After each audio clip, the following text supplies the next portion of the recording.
wondering what you're gonna ask me today. Don't start with how was your race, because I throw my microphone away and.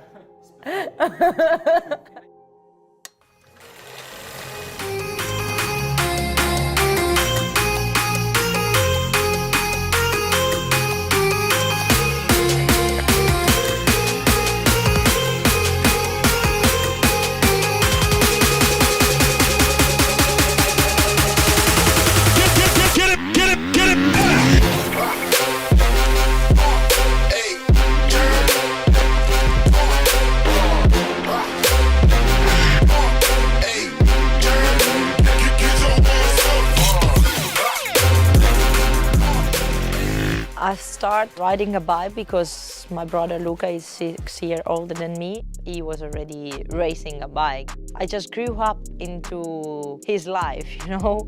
My parents decided to buy a PV50. Their intention was not to put me on immediately, but as soon as I saw it, I started to cry because I wanted to try. From that day, I started immediately without training wheels. During the weekend, we were going racing with my brother. I was just riding around the paddock the whole day and coming back to the camper only when I had an empty fuel tank. When I was 15, at my very first year in the World Championship, I got the chance to race for Yamaha in a satellite team. Picking her lines nice and easily with Chiara Fontanesi. My dad at the beginning, he was not very sure because he didn't want to put me in the hands of somebody else, and he also was not sure if he wanted me to ride the World Championship. I said we have to take this opportunity, and luckily we did. That year I won my very first moto with a 125 in Europe, and since then we saw that I had the possibility to, one day fight for the World Championship.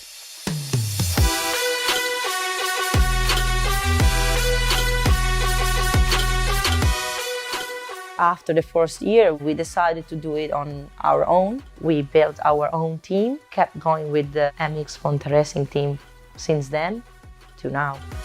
A big reason of why I could achieve so much during the years is because I always had a great team. My family, my dad knows perfectly how to put the bike in terms of suspension. And my brother always did the electronic. He always been a rider and he know what I need. Everything was managed by us and everything was going around me, my races and my results. My family is my first supporter and they walk with me in the same direction. I trust them 100%. My very first championship win has been taken in England. For sure it's something that will last forever in my heart. Already one was already something great, and to win 4 in a row was incredible. A 4-time world champion, Chiara Fontanesi, and Yamaha world champions again. A girl to succeed in motocross need a really strong mind, be talented, and of course need to have a physical condition which is very good. I think my strength point as a racer is my head. I'm mentally really strong. When you're really tired and you still have to push because you need to be on a certain time or a certain repetition, it's there where your mind needs to come out and say you can do it, I think also I'm a talented girl because when I was a kid I never really was training and I was still winning, and I just learned how to make a good corner or how to, wait for scrub or keep the bike low in the jumps. And if you are able to do that without nobody telling you, it's because you have your talent inside yourself. Nobody ever teach me riding a bike, no one. It's something that I think I have in my blood.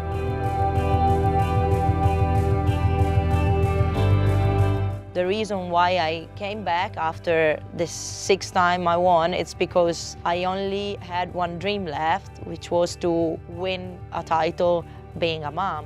For sure, I want to prove myself that even after a pregnancy, I can still be the fastest and still be at the top and fighting for the World Championship. So as soon as I could, 1 month after I gave birth, I was back on the bike. Only 12 points separate the top 4 riders, Duncan Papameyer, Fontanesi and Van der Ven. And I was still fast, I needed time to be back at my level, but it means that I was ready to participate and I was training almost every day. I was lining up behind the gate in Matterley Basin 2020, only 3 months after I gave birth. And that for me was already a big achievement because my mind always wanted to be back, but you never know until you get there. Third overall this weekend, the KTM of Chiara Fontanesi. And when I could finish on the podium already at the first round, it was just really amazing for me and something that I was just like speechless. The season this year is going very well. I've been very consistent apart the first round where I had a bad luck and I lost a lot of points, but for the rest I've been on the podium every round. I won 3 of 4 motos in Turkey, which was very good. 4 motos, very intense. The all 4 finished almost the same, you know, apart the first one. I think that has been one of the greatest battles I've had. That was a proof to myself and to my family that if I say something, I can reach it.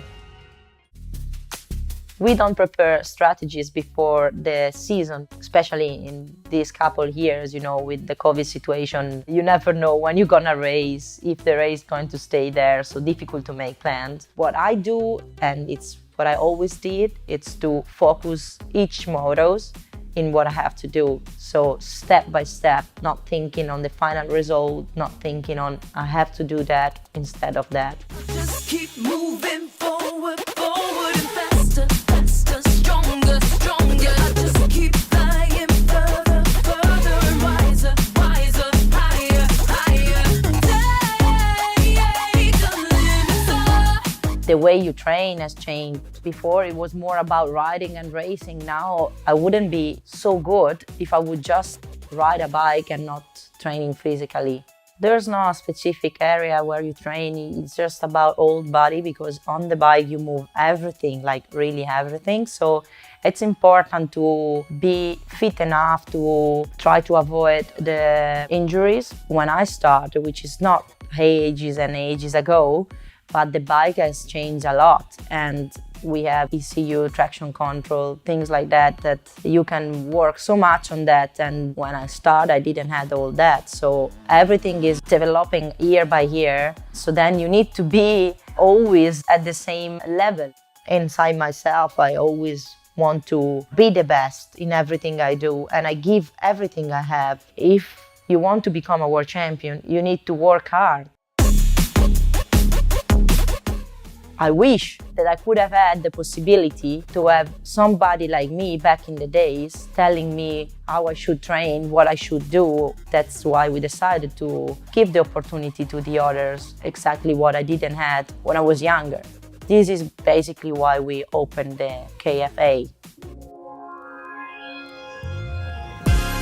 Everything that I do, how I became a champion, how I kept being a champion, how I could take a year off, have a baby, come back, work hard and be back at the top has something to do with the academy because our academy is based on our experience. This is what we want to give to the young people that comes to train, to be able to teach them that you need to want it in your mind, you need to work hard, be consistent. And what I did, coming back, you are more trusted if you have a story to tell and to prove than if you have never did something in your life. I think this is really a big part of our trust in the academy. My parents, they thought that I would stop one day because I'm a girl and they said, okay, she will be interested in something else, but in the end now, I'm still here racing and basically all the families involved in the team, probably something that nobody would have ever thought. I feel like, wow, I'm 27, I won 6 times the World Championship. I had a baby and I'm still there at the top of the world. It means that I'm still able to do what I'm doing. Becoming a mom doesn't mean that you need to sit home and stop living.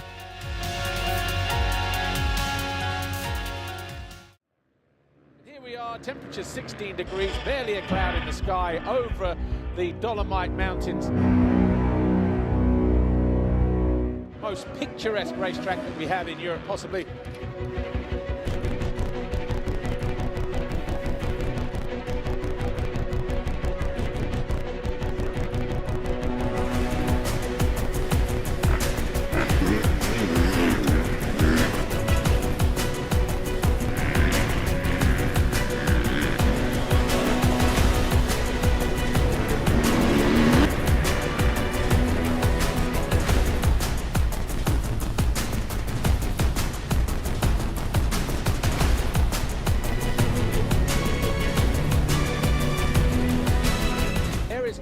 Fontanesi, starting on pole position, as she so often does.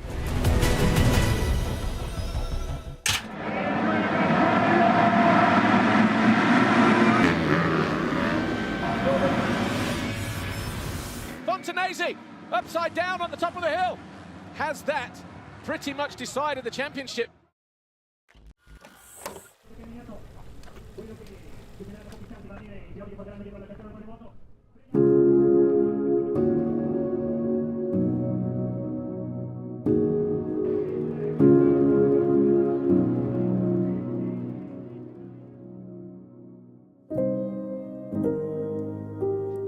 I already forget about what happened because it's not something that you need to think about, because it's not that I've been doing mistake. It's something that happened to me for no reason. I mean, like, I just was the unlucky girl on track. I cannot, stay still and focus on that because it will take me nowhere.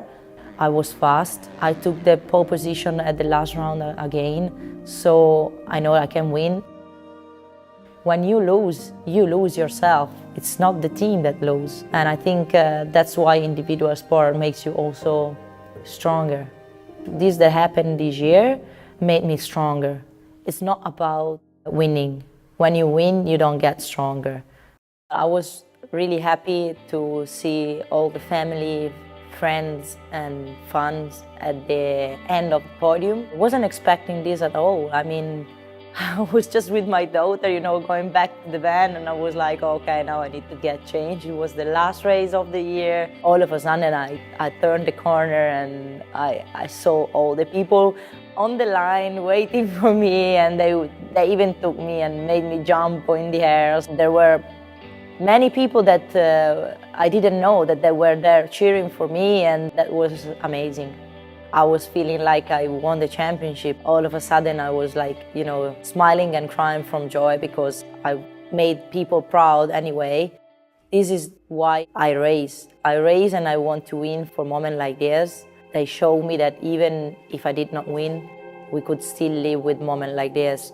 I'm so happy that I could give everything I had, because nothing more frustrating than ending a championship and knowing that you could give more. I gave everything I had, and that's why I'm happy anyway.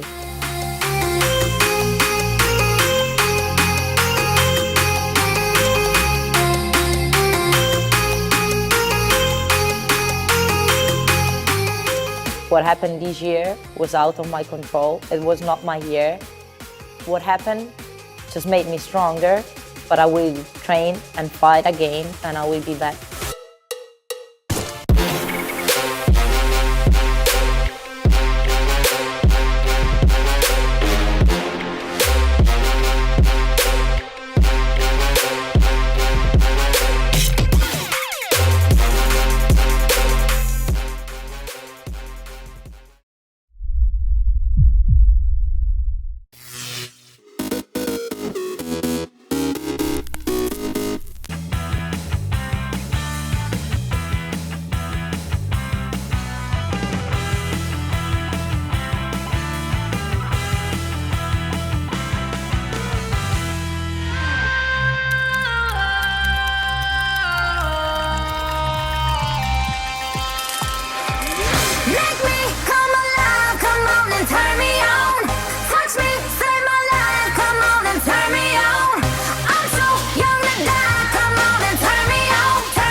It's one of a kind, innovative, unrivaled.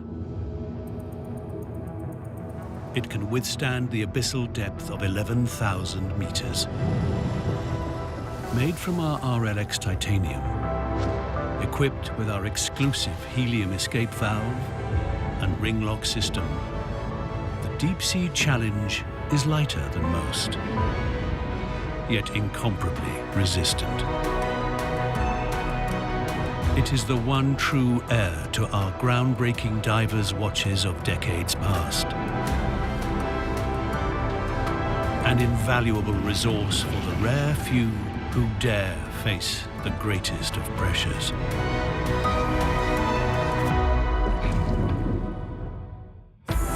Lighting the path to the surface and beyond, opening new times, not for one, but for all. The Deep Sea Challenge.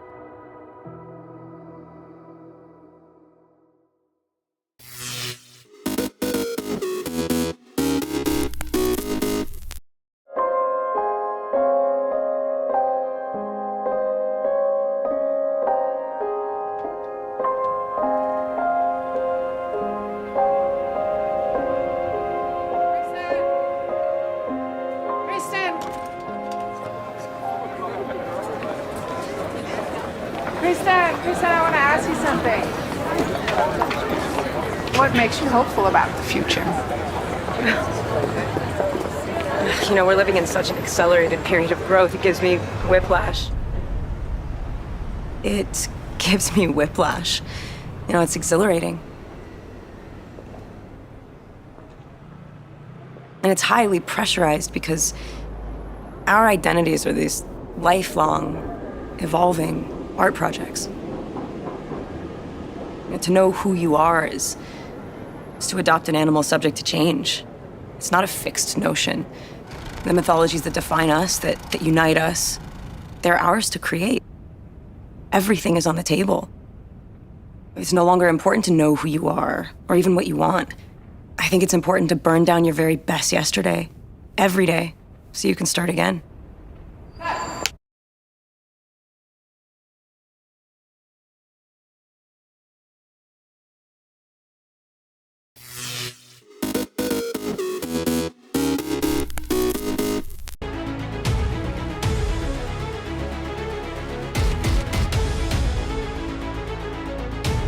I've had the chance to be my 5th tour of the Boeing facilities, and each time I do it, I'm very humbled to take a look at the folks that dedicate their lives to making sure that we're safe out there. It's not just a hunk of metal to me. It's got life, and the life that's put into it is these employees who dedicate their lives to it, and I just want to say thank you to them.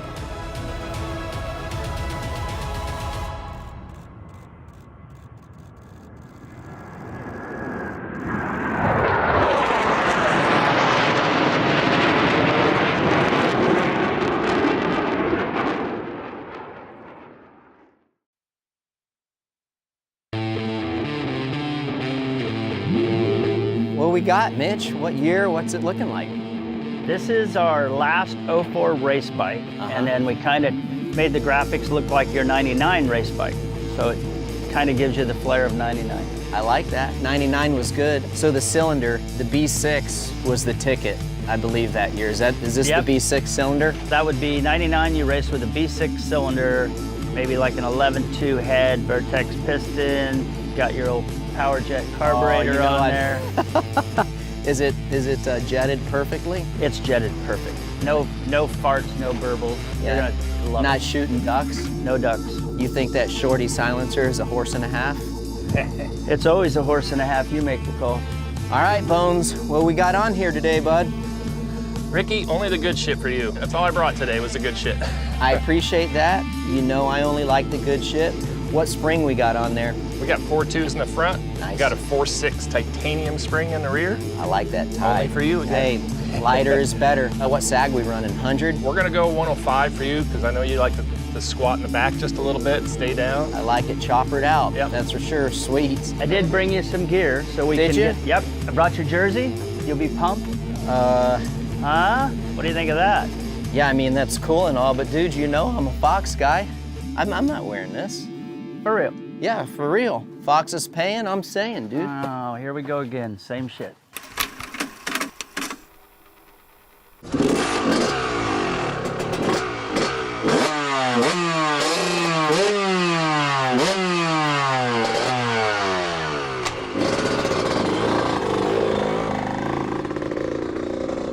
Bet.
All right, here we go. Baby. Woo! Oh yeah. Here we go, boys. Day is done. Woo! That was fun. Was it? Hell yeah, it was. Thank you very much. Man, this thing, it's crazy. I felt like this thing was a rocket in 99. Now you rode a 450 for a while, and it's not really quite as a rocket, right? Hey, at the end of the day, when you were doing laps, though, it sounded awesome. It sound, dude, even when I was riding it and I had it like right in the perfect power, it just sounded so crisp. That's what I told him. If you get that sound, it's going to be awesome because it sounds really good. You look a little thirsty. Everything There else, we go. good. Thank you. There you go. What a way to end the day. Good job, bud. That was fun. Oh, but did I do good? You were really good. I would hire you again. And that's probably no joke. Right? I would hire that.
What I tend to look for when I go to places are things that are visually appealing. When you walk down the sand dunes here in St. Lucia, just thinking of the old shipwrecks or the explorers, the first thing they saw was these long beaches and impenetrable forest. They still look exactly the same. I can't imagine there are many places in the world where you can see tons of things in one day. I want to pinch my arm and say, this can't be true. I'm in the middle of this. I think the uniqueness is that it's diverse. You could peel off layer after layer and you'll find more and more things. It's all here for you to just be part of.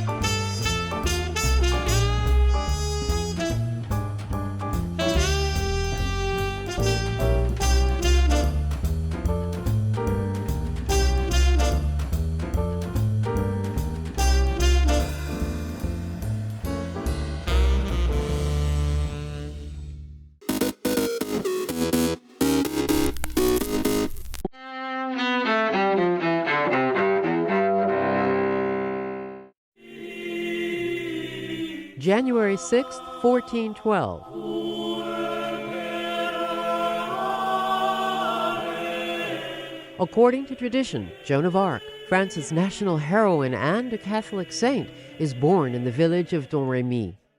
1838.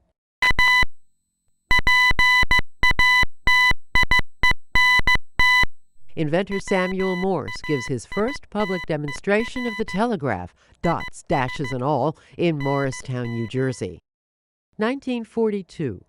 Pan Am's Pacific Clipper arrives in New York, becoming the first commercial airplane to complete a round-the-world flight. 1994. An attacker clubs figure skater Nancy Kerrigan on her right leg. Among the men later sentenced to prison, the ex-husband of Kerrigan's rival, Tonya Harding. And 1993.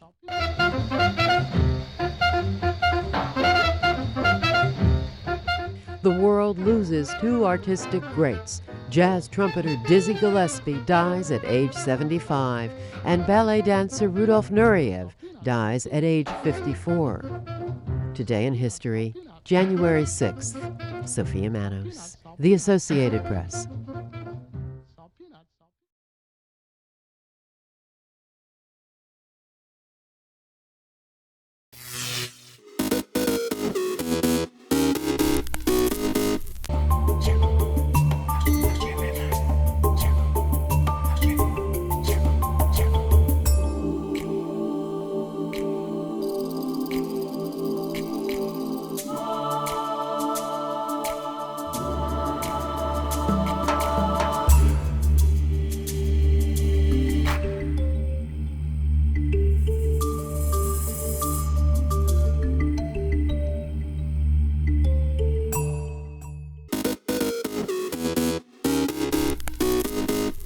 Welcome back in our studio, and in today's news,